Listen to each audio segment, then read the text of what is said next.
Bienvenidos a un espacio de encuentro donde la palabra se transforma en emoción.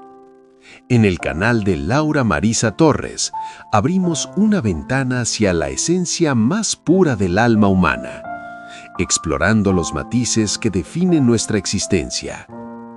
El amor y el sentimiento no es solo un nombre, es nuestra filosofía. Entendemos que detrás de cada relato, de cada poema y de cada vivencia habita un latido que busca ser comprendido. Nos sumergimos con respeto en la calidez de los afectos, pero también en la profundidad de la nostalgia, buscando siempre la verdad que se esconde en los detalles. En cada entrega, Laura nos invita a recorrer los senderos del corazón. Exploramos esos vínculos invisibles que nos unen, las ausencias que nos marcan y esa fuerza sublime que nos permite trascender. Aquí, las emociones encuentran su voz y el amor se manifiesta en su forma más auténtica y honesta. Te invitamos a dejar el ruido del mundo afuera y a permitirte un instante de introspección, ya sea a través de una narrativa que conmueva tus sentidos o de una reflexión que sea un bálsamo para el espíritu. Este es tu refugio de sensibilidad. Prepárate para una nueva experiencia. Bienvenidos a El amor y el sentimiento. Laura Marisa Torres.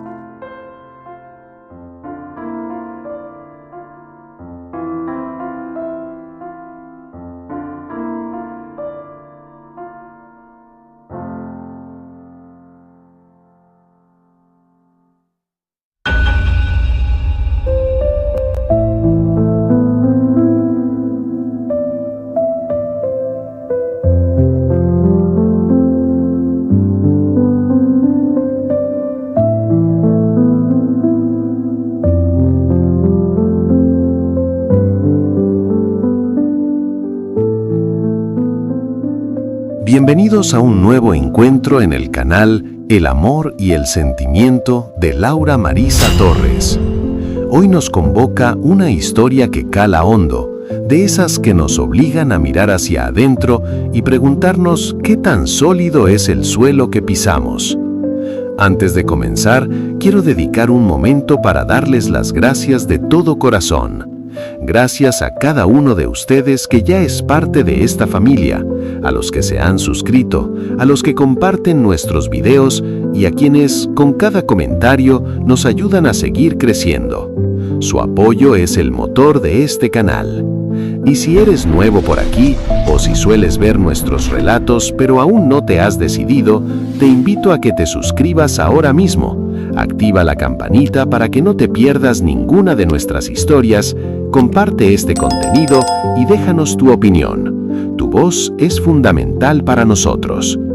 El relato de hoy, escrito por Claudio Darío Guayar, se titula Tu traición tiene nombre, la marca de un beso que no era para mí. Es una crónica cruda sobre el desmoronamiento de 12 años de amor frente al descubrimiento de una vida paralela. Es la historia de César y Karina y de cómo un simple mensaje a las 3 de la mañana puede transformar un hogar en un campo de batalla de sombras y silencios. ¿Hasta dónde llega el precio de una mentira? ¿Cuánto vale el tiempo que nos roban con un engaño? Prepárense, busquen un lugar cómodo y abran el corazón. ¿Qué les parece si compartimos juntos el siguiente relato? Tu traición tiene nombre. La marca de un beso que no era para mí. Capítulo 1. El rastro del extraño en mi propia cama. La felicidad es, a menudo, un cristal tan fino que solo nos damos cuenta de su existencia cuando se hace añicos contra el suelo. Para César, ese cristal se rompió un martes cualquiera, a las 3 de la mañana, bajo el resplandor azulado de una pantalla de teléfono que no debería haber estado encendida. Karina dormía a su lado, con esa respiración acompasada que durante 12 años fue su música favorita para conciliar el sueño. Se habían conocido en una tarde de lluvia, compartiendo un paraguas roto y promesas que entonces parecían eternas. ella era su equilibrio, la mujer que lo había acompañado desde sus primeros pasos profesionales hasta construir ese hogar que ahora, en el silencio de la madrugada, se sentía como una escenografía de cartón piedra. Recordó los veranos en la costa, las manos entrelazadas y los planes de envejecer juntos en esa misma casa que hoy guardaba secretos en cada rincón. Pero esa noche algo en el aire se sentía espeso, cargado de una humedad que no pertenecía a la habitación. El teléfono de ella vibró sobre la mesa de luz, un zumbido corto, casi imperceptible, pero suficiente para despertar el instinto de un hombre que en el fondo ya presentía la tormenta. César alargó la mano. No lo hizo con la intención de espiar, sino con la inercia de quien busca apagar una molestia para seguir descansando. Sin embargo, antes de que pudiera bloquear la pantalla, el nombre apareció en el centro de la oscuridad. Adrián. Y debajo, una frase que le heló la sangre. Una sentencia de muerte para su tranquilidad. Todavía siento tu perfume en mi piel. En ese instante, el tiempo se detuvo. El dormitorio, ese lugar sagrado de promesas, secretos compartidos y planes a futuro, se transformó en una celda fría y hostil. César miró a Karina. La observó detenidamente, iluminada por la luz residual del celular, buscando en sus rasgos a la mujer de la que se había enamorado en aquella tarde de lluvia. ¿Quién era Adrián? ¿Desde cuándo ese nombre tenía permiso para habitar en los pensamientos más íntimos de su esposa? ¿Cuántas veces ese mismo nombre había sido invocado en silencio mientras ella lo besaba a él? No hubo gritos, ni llanto, ni el estallido dramático que uno imagina cuando piensa en la traición. El dolor de un engaño real no empieza con un estruendo, sino con un vacío absoluto en la boca del estómago, un frío que se expande por las venas hasta congelar el corazón.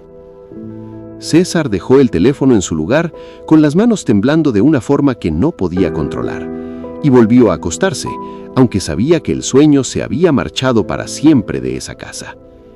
Se quedó allí, inmóvil, escuchando cómo el reloj de la sala marcaba los segundos con una indiferencia cruel. Cada tic-tac le recordaba una mentira. Cada sombra en el techo parecía dibujar el rostro de aquel intruso que se había colado en su historia de amor. Empezó a rebobinar los últimos meses en su cabeza, las cenas en las que Karina apenas probaba bocado, las llamadas que atendía en el balcón alegando que era algo de la oficina, y ese nuevo hábito de ducharse apenas cruzaba la puerta de entrada, como si necesitara quitarse de encima una suciedad que solo ella podía ver. Mientras la luz grisácea del amanecer empezaba a filtrarse por las persianas, César comprendió que el hombre que amaba ciegamente a Karina había muerto esa madrugada. En su lugar nacía alguien herido, alguien que no se conformaría con una explicación barata. No iba a despertarla para reclamar. Todavía, quería ver hasta dónde llegaba el engaño, quería saborear la amargura de la verdad completa antes de dejar que todo ardiera. Se dio vuelta, fingiendo que seguía dormido, cuando sintió que ella empezaba a desperezarse, dándose cuenta de que, a partir de ese momento, su vida se convertiría en un campo de batalla donde el enemigo dormía en su propia cama. Capítulo 2. El veneno de la duda cotidiana. El amanecer no trajo consuelo, solo la cruda claridad de una realidad que César no estaba listo para habitar. Se quedó inmóvil, fingiendo un sueño profundo mientras sentía cómo el colchón se movía. Karina se levantó con la agilidad de quien tiene una rutina perfectamente ensayada para no dejar rastros. Escuchó el clic de la puerta del baño, el sonido del agua corriendo y, por encima de todo, el silencio ensordecedor de su propio corazón latiendo con una furia contenida. Cuando finalmente se sentaron a desayunar, el café sobre la mesa parecía tener un sabor metálico. César observaba a su esposa por encima de la taza. 12 años de conocer cada gesto, cada entonación de su voz, y sin embargo esa mañana sentía que estaba frente a una actriz de método. Karina hablaba de las facturas por pagar, del clima gris de Buenos Aires y de una supuesta reunión importante que la obligaría a quedarse en la oficina hasta tarde. ¿Otra vez la oficina, Cari? Parece que el trabajo se volvió tu segunda casa. Soltó él, intentando que su voz no temblara. Ella ni siquiera parpadeó. Le dedicó una sonrisa mecánica, esa que uno le da a un pariente lejano en un funeral, y le dio un beso rápido en la mejilla. Fue en ese contacto fugaz donde César lo sintió, un aroma cítrico, ligero, que no pertenecía a ninguno de los perfumes que él le había regalado en sus aniversarios. Era el olor de la clandestinidad. A medida que pasaban los días, César se convirtió en un fantasma dentro de su propio hogar. Para alcanzar la duración del relato, debemos entender que la traición no es un evento, es un proceso de erosión. Cada vez que el teléfono de Karina sonaba, el aire en la sala se volvía irrespirable. Ella ya no dejaba el dispositivo sobre la mesa, ahora lo llevaba consigo hasta el baño, como si fuera un órgano vital que no podía separarse de su cuerpo. César empezó a jugar un juego peligroso, el de la falsa ignorancia. Una tarde, mientras ella decía estar en una videoconferencia, él se quedó en el pasillo, pegado a la puerta de madera, escuchando. No escuchó términos contables ni discusiones de equipo. Escuchó una risa suave, cómplice, esa que Karina solía dedicarle a él cuando recién empezaban a salir y el mundo era solo de los dos. Esa risa fue como un clavo ardiendo, hundiéndose en su pecho. El desgaste psicológico empezó a hacer mella en su salud. César dejó de comer, sus noches se volvieron vigilias eternas revisando facturas de tarjetas de crédito, buscando ese gasto en un hotel o en un restaurante que confirmara lo que su alma ya sabía. Encontró más de lo que buscaba. Un cargo en una joyería de la calle Libertad, una compra que nunca llegó a sus manos, un regalo para Adrián o quizás un premio que ella se compró por la culpa que sentía. La paranoia lo llevó a seguirla una tarde de jueves. Estacionó su auto a 2 cuadras de la oficina de Karina y esperó. Vio salir a sus compañeros, vio cómo las luces del edificio se apagaban una a una, pero ella no salía. El corazón le saltó cuando un auto negro, con los vidrios polarizados, se detuvo frente a la entrada. Karina salió casi corriendo, mirando hacia ambos lados con un nerviosismo que la delataba. Se subió al asiento del acompañante y antes de que la puerta se cerrara, César pudo ver a través del parabrisas una mano masculina que se posaba en el cuello de su esposa con una familiaridad obscena. El auto arrancó y César se quedó ahí, con las manos aferradas al volante hasta que los nudillos se le pusieron blancos. Podría haberlo seguido, podría haber causado un escándalo en medio de la avenida, pero algo se lo impidió. Era ese frío que lo venía acompañando desde la noche del mensaje. Quería saber quién era él.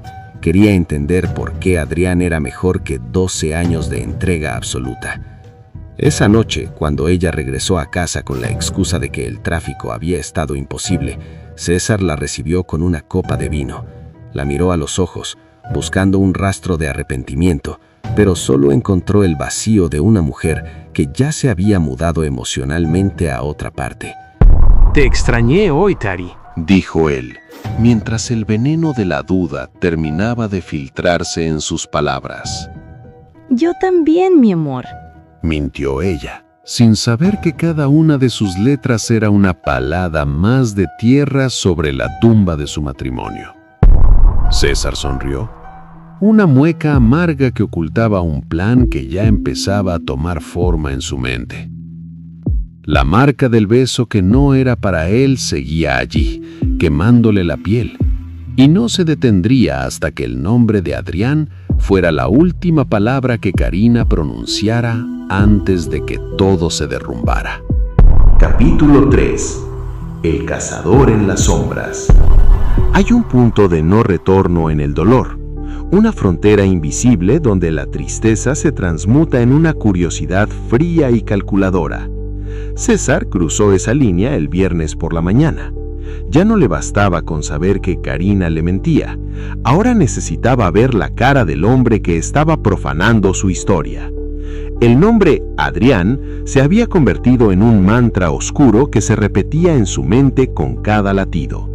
Un parásito que le consumía el apetito y el sueño.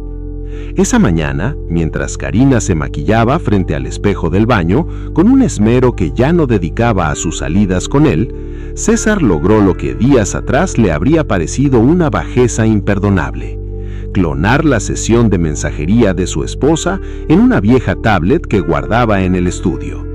Fue una maniobra rápida, ejecutada con manos temblorosas, mientras ella buscaba sus zapatos en el vestidor. Cuando el código QR finalmente vinculó los dispositivos, el mundo de César se inundó de una realidad que superaba sus peores pesadillas. Allí estaban cientos de mensajes, fotos, audios de voz que Karina enviaba desde el mismo auto que él le había ayudado a elegir. Contando los minutos para salir de esta oficina y estar con vos, mi amor, decía ella en un audio grabado apenas 2 horas antes de llegar a cenar con César la noche anterior. El hombre, Adrián, no era un desconocido absoluto. Al rastrear el perfil, César sintió que el suelo desaparecía bajo sus pies.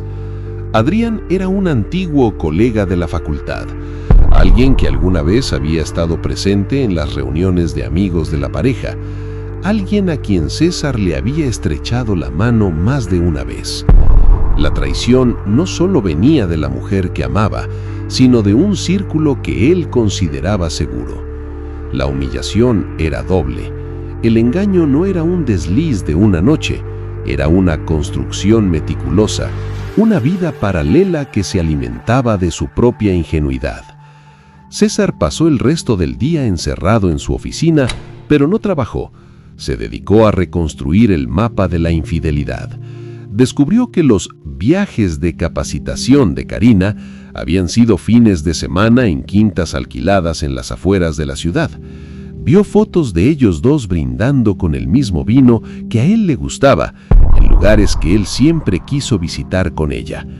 Cada imagen era una estopada. Cada palabra de amor de Karina hacia Adrián era un ácido que disolvía los 12 años de recuerdos que César atesoraba. La tarde cayó pesada sobre Buenos Aires, y con la oscuridad llegó el momento de la acción. César sabía que esa noche Karina no volvería temprano. Había leído el mensaje de Adrián: «Te espero en el lugar de siempre a las 8». El lugar de siempre resultó ser un pequeño hotel boutique en Palermo, un sitio elegante y discreto rodeado de árboles que proyectaban sombras protectoras sobre los amantes. César llegó primero, estacionó su auto a una distancia prudencial y esperó, oculto tras el resplandor de un cigarrillo que no recordaba haber encendido. Vio llegar el auto de Adrián, un vehículo moderno y presuntuoso que se detuvo justo en la entrada. Luego vio aparecer el taxi del que bajó Karina. Ella no caminaba como la mujer cansada que llegaba a casa todas las noches. Se movía con una energía renovada, con un brillo en los ojos que César no veía desde hacía años. La vio entrar. Vio cómo Adrián la recibía con un abrazo que parecía eterno y cómo ella hundía su rostro en el cuello de aquel hombre, buscando ese refugio que ya no encontraba en los brazos de su esposo. César sintió un impulso violento de bajar del auto, de entrar al lobby y gritar toda su verdad, de romper esa burbuja de felicidad robada. Pero algo se lo impidió, una calma gélida, casi quirúrgica. Si iba a destruirlos, no sería con un arrebato de ira, sino con una justicia lenta y amarga. Se quedó allí durante horas, vigilando la ventana del segundo piso, donde las luces se encendieron y luego se atenuaron. Imaginó cada beso, cada caricia, cada palabra de desprecio que seguramente lanzaban contra él en la intimidad de esa habitación paga. La marca de aquel beso que no era para él se sentía ahora como una quemadura de 3er grado. Cerca de la medianoche los vio salir.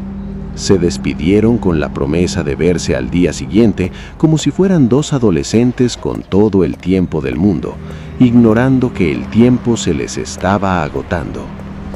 César siguió a Karina de regreso a casa, manteniendo la distancia, observando cómo ella se recomponía, cómo se retocaba el labial y se quitaba los restos de una pasión ajena antes de entrar a su hogar.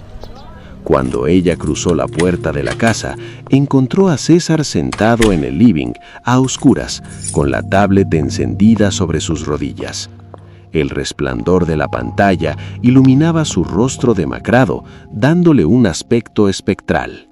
¿Qué tarde se hizo, Cari? ¿Mucho trabajo? Preguntó él con una voz que no parecía la suya. Karina se sobresaltó, pero recuperó la compostura en un segundo. Sí, mi vida, una auditoría de último momento. Estoy muerta. Solo quiero ducharme y dormir. Claro, la ducha.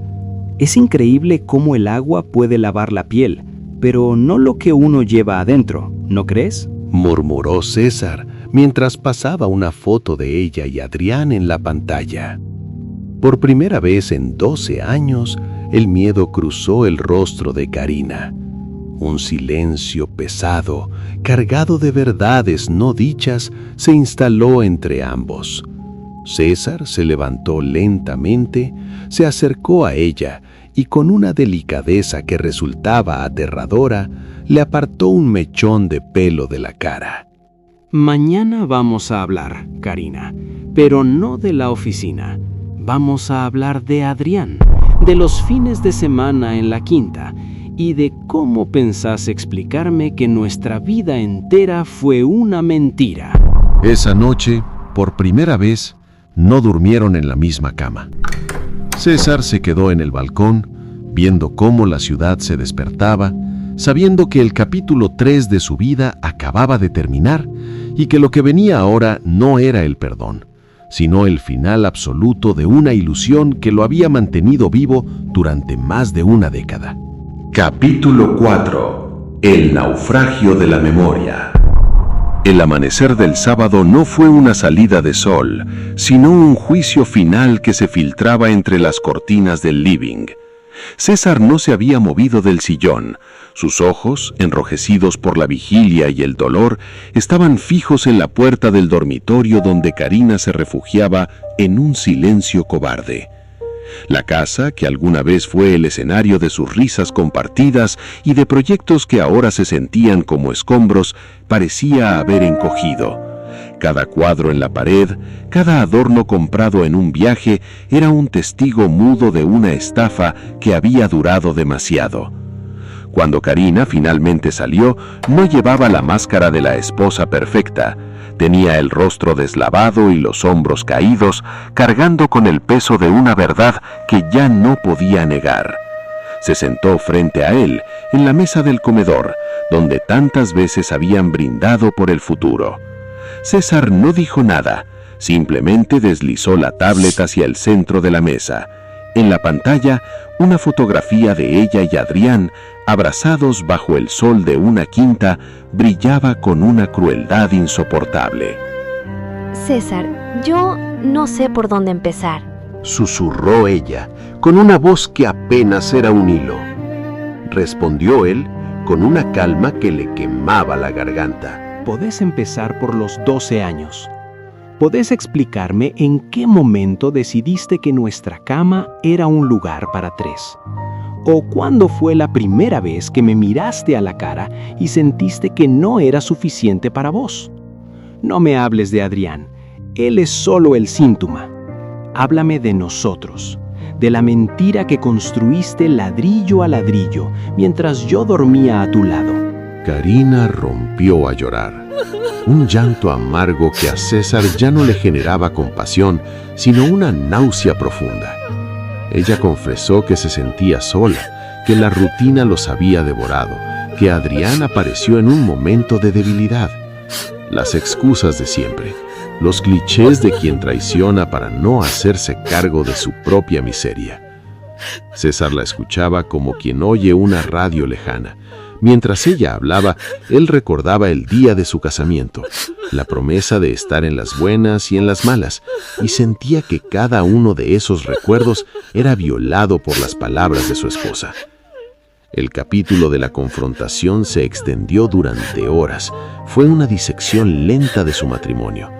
César la obligó a contar los detalles, no por masoquismo, sino porque necesitaba que ella viera el daño real, sin metáforas. Quería que ella pronunciara cada mentira, que recordara cada vez que le dijo te amo después de haber estado con el otro.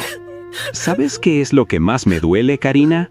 Dijo él, levantándose y caminando hacia la ventana que daba a la calle, donde la gente caminaba, ajena a su tragedia. No es el sexo, es el tiempo. Me robaste años de vida que no van a volver. Me hiciste creer en una familia que no existía. Me hiciste invertir mis sueños en una cuenta que estaba vacía. Él ya había tomado una decisión. No habría segundas oportunidades.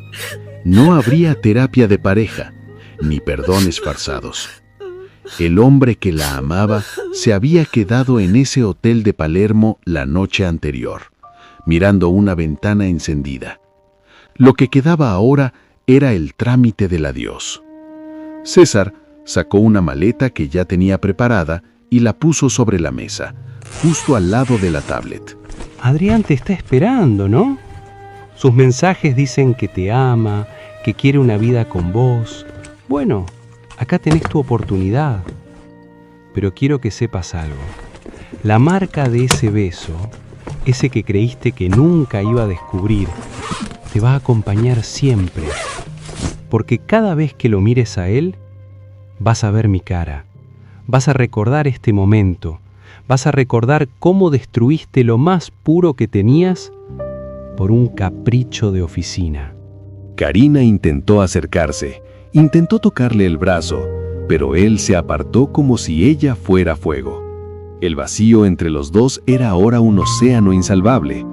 El capítulo 4 de esta historia no terminaba con un estallido, sino con el sonido seco de una maleta cerrándose y el eco de una puerta que al cerrarse ponía fin a 12 años de una vida que, al final, resultó ser la obra maestra de una gran mentira.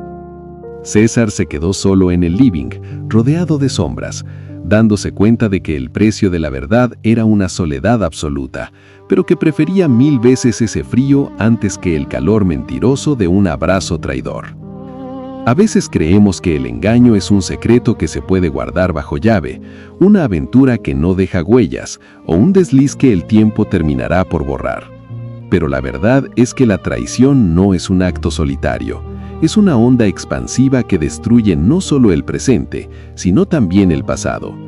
Cuando alguien decide romper un pacto de amor, no solo está eligiendo a una persona nueva, está decidiendo que los años compartidos, las promesas hechas y los sueños construidos ya no valen nada. El engaño le roba a la víctima lo más sagrado que posee, su tiempo, porque el dinero se recupera y las heridas cierran, pero los años invertidos en una mentira son cenizas que el viento nunca nos devolverá. César se quedó solo, es cierto, pero en esa soledad encontró algo que Karina perdió para siempre entre sábanas extrañas: la paz de quien no tiene que esconder la mirada. Porque al final del día es preferible el frío de una verdad absoluta que el calor de un abrazo que ya no te pertenece.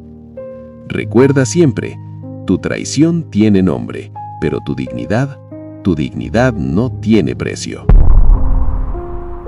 Con las palabras de este relato aún vibrando en el aire, nos queda la amarga pero necesaria certeza de que la lealtad no es una opción, sino el cimiento de todo lo que construimos.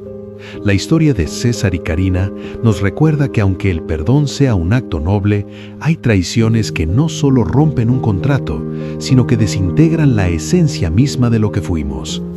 La verdadera paz no se encuentra en el olvido, sino en la valentía de caminar hacia adelante con la frente en alto, sabiendo que nuestra integridad permanece intacta mientras el engaño se desvanece en su propia oscuridad. Queremos expresar nuestro más profundo y profesional agradecimiento a Claudio Darío Guayar, autor de este relato, por confiar en este espacio y permitirnos compartir sus escritos con todos ustedes. Es un honor para este canal contar con su pluma y su talento para dar vida a estas historias. Asimismo, recordamos que la obra titulada Tu traición tiene nombre, la marca de un beso que no era para mí, es de su autoría original, resguardando todos los derechos de propiedad intelectual correspondientes. En este punto, queremos hacer un paréntesis muy especial para brindar un reconocimiento institucional y afectuoso a la revista Latina 809 en León, España. Queremos expresar nuestro más sincero agradecimiento a su director, Sheryl Santana, por la impecable labor que realiza al frente de este medio. Para nosotros es un verdadero privilegio contar con su respaldo y colaboración.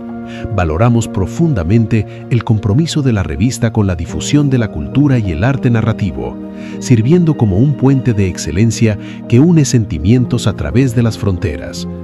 Gracias, Sheryl, por la confianza depositada en nuestro trabajo y por fortalecer este vínculo profesional que tanto apreciamos. Gracias una vez más a todos los que ya son parte de esta comunidad por su fidelidad y por compartir cada uno de nuestros videos. A quienes nos acompañan hoy por primera vez, los invitamos formalmente a suscribirse, activar la campanita de notificaciones y dejarnos su comentario. Su participación es lo que da vida a este proyecto. Nos despedimos por hoy, agradeciéndoles por elegirnos una vez más para compartir estos latidos del alma. Esto es El amor y el sentimiento de Laura Marisa. Hasta nuestro próximo encuentro.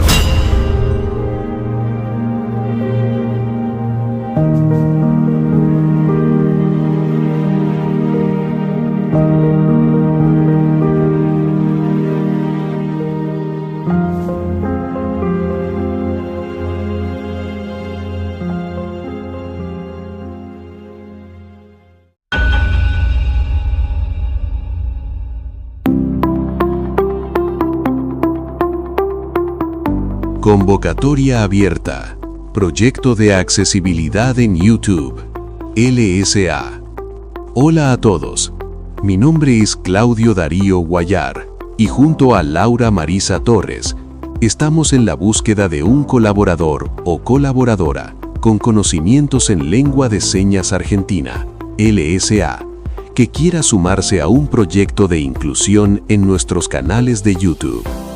Nuestra meta es que las personas sordas dejen de estar excluidas del contenido de relatos y puedan disfrutar de nuestras producciones de la misma manera que el resto de la audiencia. Sobre los proyectos, Solo para Desvelados, Relatos de la Medianoche, mi canal dedicado a relatos de terror y suspenso. El amor y el sentimiento, el canal de Laura, enfocado en reflexiones de vida y mensajes de amor. ¿Qué buscamos? Alguien que desee participar por el compromiso con la lengua de señas argentina, compartiendo nuestra visión de que la cultura y el entretenimiento deben ser para todos. Es ideal para estudiantes avanzados o intérpretes que busquen visibilidad y quieran aplicar sus conocimientos en un formato creativo. Lo que ofrecemos: créditos completos en cada video y en la descripción. Difusión mutua en nuestras redes sociales y comunidades. La satisfacción de abrir una puerta que hoy está cerrada para muchos en el mundo de los relatos en español. Si te apasionan las historias de terror o los mensajes de reflexión y quieres ayudarnos a que el contenido sea realmente para todos, queremos hablar con vos. Contacto: Claudio, +54 9 387 440-7570. Claudio Guayar 31 @gmail.com. Laura, +54 9 11 3826 1256. El amor y el sentimiento @gmail.com. Queremos expresar nuestro más profundo agradecimiento a todas las personas que se han tomado el tiempo de leer este mensaje y considerar nuestra propuesta. Valoramos enormemente su interés y el respeto hacia esta iniciativa que busca derribar barreras en el mundo digital. Gracias por ayudarnos a difundir, por sus palabras de aliento y por compartir la visión de que el contenido de calidad, ya sea desde el suspenso o la reflexión, debe ser accesible para todos sin distinción. Gracias por ser parte de este camino hacia una comunidad más inclusiva. Con gratitud y respeto, Claudio Darío Guayar y Laura Marisa Torres.